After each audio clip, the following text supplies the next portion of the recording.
What's the best essential oil company for? I let you fill in the blank and ask me what my favorite oily companies were for different things. Hi, I'm Jessie. I'm an aromatherapist by training, and I'll be answering your questions. First question, what is your favorite oily company for diffusers? For me, I really like to get my diffusers either from doTERRA or Plant Therapy. I love that Plant Therapy's diffusers have the settings for intermittent diffusing. For example, I have my favorite portable diffuser here from Plant Therapy. I can turn it on where it stays on. I can have it run just for 30 minutes, which is a really cool option as well.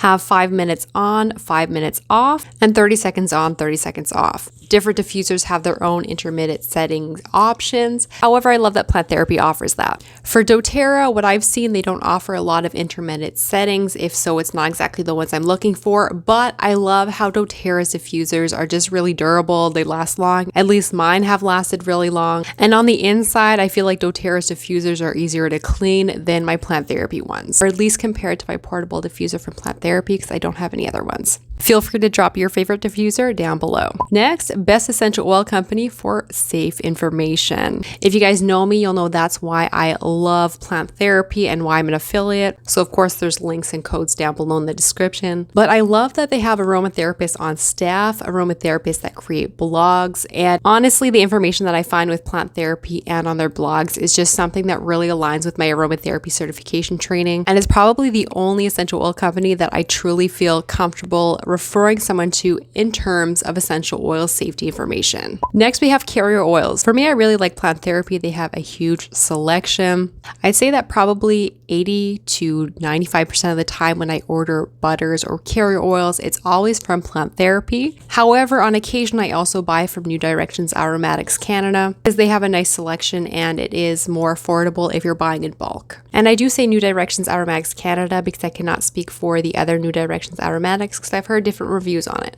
Next up, supplements. So I'm assuming we're only talking about essential oil supplements, so that's how I'll answer. So this may or may not be a surprise to you, but I actually don't take essential oils internally on a regular basis. Yes, it happens, but not too often. And I would say that I only have experience with one essential oil brand internally, and that would be doTERRA essential oils. Well, apart from what my naturopath gives me, which is a brand that I do not remember the name of. Back to doTERRA, I do have some of their supplements, which I use from time to time when I feel like I need it, or when I feel like it could be useful for me. However, I will admit that there are some essential oil supplements from doTERRA that I would not and am not comfortable using. So although I say that doTERRA is my only go-to or favorite because that's pretty much all I have experience with, I will say that I'm starting to be more open-minded to trying different brands as well.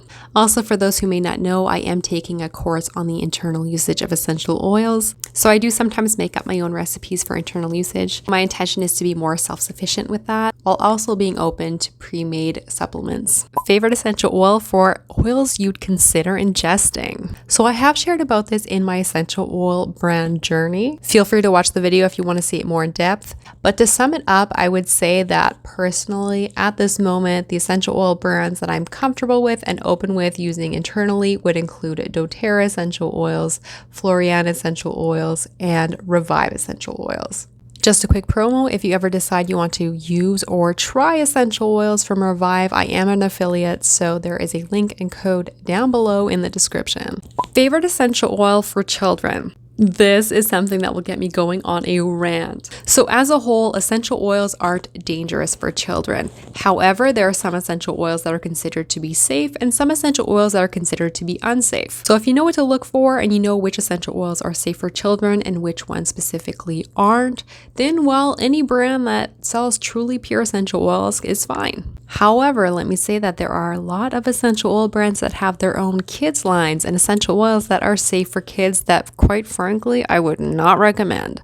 I feel like there are a lot of kids lines of essential oils that, well, are just called kids lines for marketing purposes and to sell to kids, not necessarily meaning that they are considered to be safe for kids. So if I have friends, families, or followers that are asking me which essential oil brands are best for kids because they want to take the guesswork out of it, they just want to know, is this essential oil safe for kids or is it not? My go-to and the essential oil brand that I am 100% confident to send people to is Plant Therapy. Again, they have aromatherapists on staff and they work with Robert Tisserand to formulate their Kid Safe line.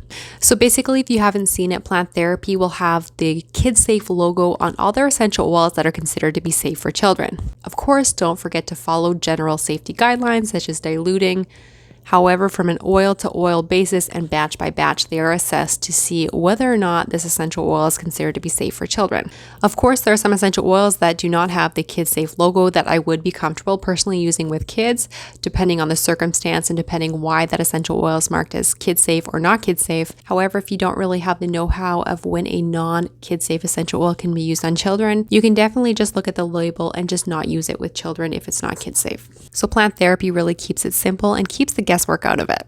Next is my oily recommendation for books. So I'll go over these pretty briefly because I have made a video where I talked more in depth about which essential oils are good for beginners, intermediate, advanced, as well as what to expect in each of these books. But I'll just go through them really quick, some of my top essential oil books. Keeping in mind that the links to my favorite books are in the description of every video I have. These are affiliate links, meaning that they are at no extra cost to you, but I do get a small commissions through any purchases made through my links. So we have the complete book of essential oils and aromatherapy by Valerie Ann Warwood, a really thick book, thicker than I was expecting. The Fragrant Mind, a book also by Valerie Ann Warwood, all on emotions. Then we have Jennifer Rhinestone's Aromatic Blending and Eric Zielinski's The Healing Power of Essential Oils. For doTERRA users, we have Modern Essentials.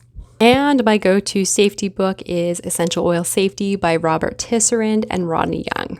So hydrosols, carrier oils, and have you used a nebulizer diffuser? So carrier oils we've covered. For hydrosols, I'm going to be honest, I don't really have a company where I'm like, wow, I'm just going to promote them and recommend them to other people in terms of hydrosols. I do sometimes buy hydrosols from Plant Therapy. Honest, I haven't really looked too much into it, and I do feel that maybe their hydrosols are a byproduct of distillation rather than being the product. So for those who don't know, when you are distilling plant materials, you could be distilling for essential oils and then hydrosols are the byproduct, or you could be distilling for the hydrosol and then, the essential oils, I guess, are the byproduct. So I'm not 100% sure about how Plant Therapy does it. And I'm not a super huge hydrosol fan, so I haven't really taken the time to look into companies that I would really prefer in regards to that and which companies I would truly recommend as well. However, with your question on the nebulizer diffuser, it's so funny because this is something that I've been considering over the past few months. I really wanted to get a waterless diffuser. One of the reasons being is because I don't always diffuse and I tend to leave the diffuser water in there for a long time, which leaves opportunity for bacteria growth, which is kind of nasty. So no, I have not used the nebulizer diffuser, but I'm kind of passively looking around because I'm highly considering buying one. Next, best essential oil for vanilla. So for the vanilla botanical extract, I buy mine from Plant Therapy. For vanilla oleoresin, which is similar to what people buy at doTERRA and Young Living, I buy mine from Revive Essential Oils. However, I'm not sure if it's something that I'll continue buying just because if you have seen my reels, or I mean TikToks, but if you've seen them, you'll see that neither the oleoresin nor the botanical extract will mix with carrier oil, nor will it mix with other essential oils. So for me, I like having, for lack of better words, essential oils, even if they're technically an oleoresin or extract. I like having essential oils that mix readily with carrier oil or mix readily with other essential oils so that I can do a lot of DIYs and different recipes with them. But those are the companies I buy from. If you want to see more of my essential oil brand comparison videos, feel free to click this playlist. And if you're wanting to see a more in-depth video of my favorite essential oil books, why I like them, what to expect, and for which levels, feel free to click here. Take care and bye-bye.